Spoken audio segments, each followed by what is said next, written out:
ভয়ঙ্কর বাঁশের বাগানে অঘটন ঘটে। এই দর্শক, আমার তো ভয় করতেছে। আছে বাঁশের বাগান, আমি তো পেরেশানে পড়ে গেছি। চারিদিক খালি অন্ধকার। দেখুন কোনে কি আছে না আছে, শিয়াল আছে না গাড়া আছে, আমার মাথায় কিছুই খেলছে না। মেন রাস্তায় তো যাইতে হবে। দেখুন একদম অন্ধকার, একটা মানুষ নাই, কি অবস্থা, একদম পেরেশান রে বাবু। এখন কি করি, দ্রুত যাইতে হবে। আমার সাথে থাকেন দর্শক, সাথে একটা লাইক কমেন্ট শেয়ার করবেন আর চ্যানেলটিকে সাবস্ক্রাইব করে পাশে থাকুন।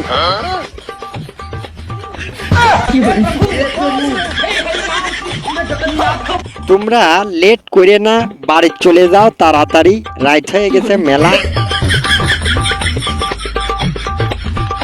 কানের ভিতরে যদি সমস্যা থাকে আমরা কিন্তু আপনাকে দেখে দিচ্ছি, ভালো একটা সুযোগ চলতেছে। কেমন আছেন জানি না। ভয়ঙ্কর বাঁশের বাগান দেখছিস তো? ये क्या हो गया?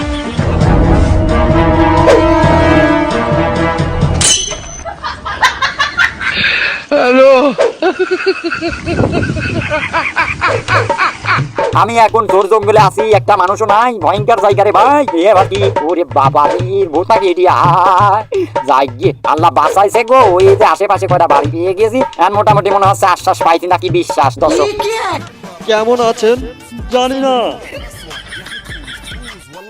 অবশেষে আমি মেন রাস্তায় চলে এসেছি, আটঘরিয়ানা, এটা দেবত্তর বাজার। তো দর্শক মেলা কথাই হলো, আপনারা কি লাইক কমেন্ট শেয়ার করেছেন? যদি সাবস্ক্রাইব করে থাকেন সকলকে ধন্যবাদ। আর বিএসএস মিডিয়ার পক্ষ থেকে আকর্ষণীয় ভাবে ধন্যবাদ। আমি আপনাদের মাঝে ছিলাম রফিকুল ইসলাম বকুল। এই দেখুন আটঘরিয়া রাস্তা এবং দেবত্তর বাজার। কমেন্ট করে জানাবেন ভিডিওটি কেমন হয়েছে।